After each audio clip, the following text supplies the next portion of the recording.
Welcome to another C++ programming tutorial. I'm going to show you structures today and how they're used. It's a good prerequisite before you learn classes. So let's go ahead and dive in with that. And I'll also include the string library. The number includes string up here on line number 2.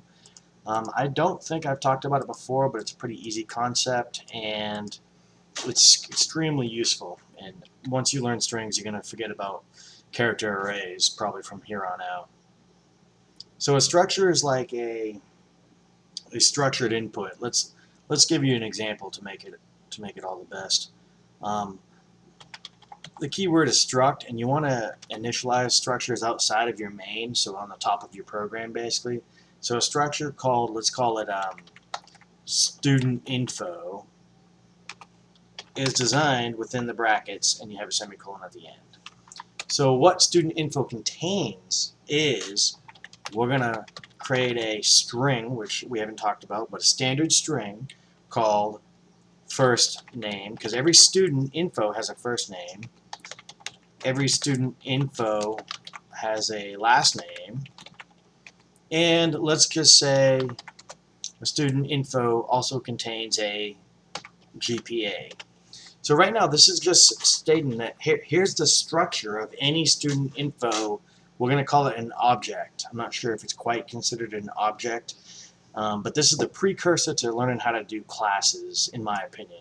So a structure is beginning knowledge of how to create classes. So this student info structure contains a first name, a last name, and a GPA. So now we can create student info objects. So start thinking about objects. So now instead of an object called an integer or a double or a character, we have an object called student info, and we can use that. So let's go ahead and in our main function down below, let's go ahead and create a student info object. We'll create 2 of them. So just like saying integer x equals 5, we're going to say student info, and we're going to give a name. Student info called person1, and that's it. We just declared an object of type student info called person1. And then we'll go ahead and make a person2 as well. Person2, semicolon. Okay? So now we have to populate this object or this data structure. Person1 dot, and as you can see, most integrated development environments or IDEs will give you a list of things that are considered member data types, or member functions could be in there. So let's set the first name. Person1 dot first name equals, and because it's of type string, I can put a string in here. My name is Mark, so we're going to put that in there. Person1 dot last name equals Gingrass, and person1 dot GPA equals, and now it's a type double, so it's got to be a double. My GPA says a 3.74. So right now nothing's really going on except we're storing data. All this data goes into this person1 variable, which is of type student info. And what does student info contain? Every student info contains a first name, a last name, and a GPA. So you understand the idea of structs. And we can put this in a function and say enter person1, enter person2, enter person3, and so on. So we'll go ahead and enter person2 since we declared it. Person2 dot first name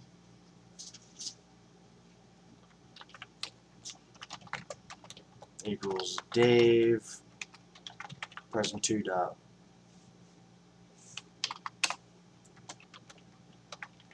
call it my brother.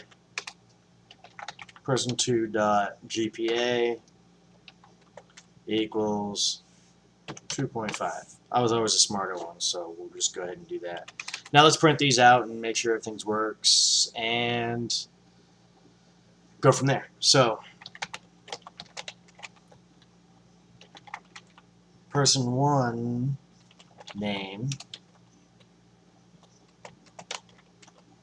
So now to print it out, we can just type in person1 dot and first name little space, person1 dot last name. Same thing with GPA, we can do that as well. But we're going to leave it at this. Hit F12 to compile it, see what kind of errors we might have, which I kind of felt we might have had an error. person2 dot first. I spelled first wrong. Let's try it again. Like I said, every time you fix one error, just go ahead and recompile it with these small programs, because that one error caused like 4 or 5 compilation errors, but now there's none because I fixed that one. So hit F5 or whatnot, and it'll build it. Person1 name equals Mark Gingras. So it worked, just as we would expect it to. So these are structures. You can create any structure you want with any type of data types in there. You can even create multiple structures and have a structure as a data type. Let me give you an example of that before we conclude this one. Let's say there was a struct called, how about we do a struct called GPA? Struct GPA, and I'm making this up on the fly here. And we have a double called overall GPA, and we have a double called semester GPA. So we have a structure just called GPA. Within our structure called student info, instead of doing a double GPA, why don't we do a GPA structure called, you know, GPA totals, something like that, anything you want to call it. So GPA total. So instead of having GPA down here, we're going to get errors. So instead of doing that, we are going to do person1 dot. Now where it says GPA total, we're going to put that in there, and then we're going to put another dot in there and put in double overall GPA is equal to 3.74. person1 dot GPA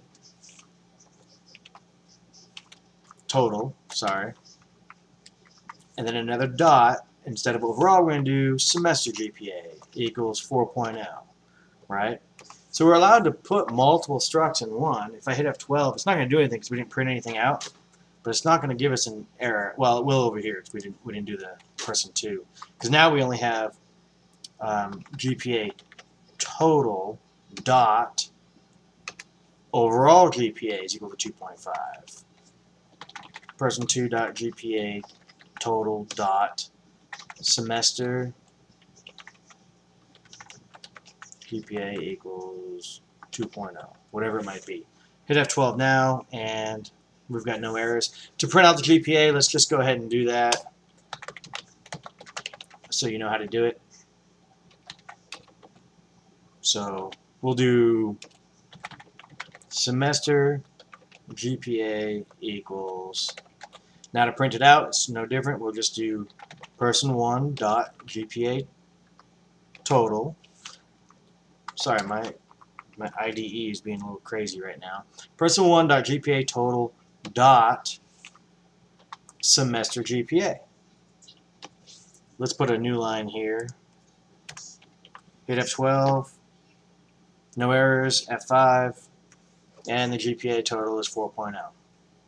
See how that works? It's kind of interesting. It's a very neat little concept. So now you can reuse these over and over within your code. You can create multiple students with multiple GPAs. You can do for loops and iterate through them all and print them all out in some sort of report. You know what I'm saying? So you can also populate these in a for loop. You know, start with student 1, then student 2. You can create arrays of structures. Student info, person 1, person 2. We could have done student info Econ 101 class and make it an array of 25 students. And so each student would have been an Econ 101 sub, say 0, would be student number 1, dot. And the dot notation works just as well.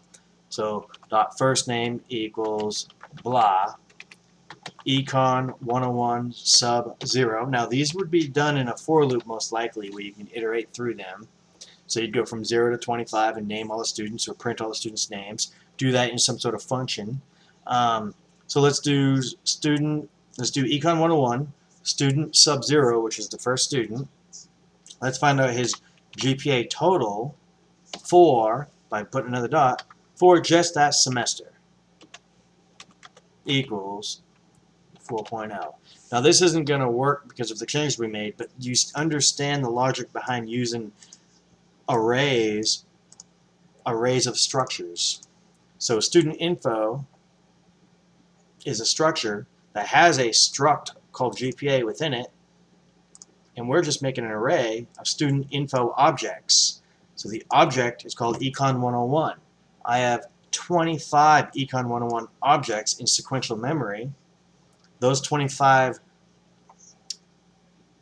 students each have a first name, a last name, a GPA total object within that, which consists of the overall GPA and the semester GPA. And you can nest these as far as you want. Definitely play around with structures, because the next thing that's like really close to what we're about to go into is called classes, and it really takes this concept to a whole new level right here.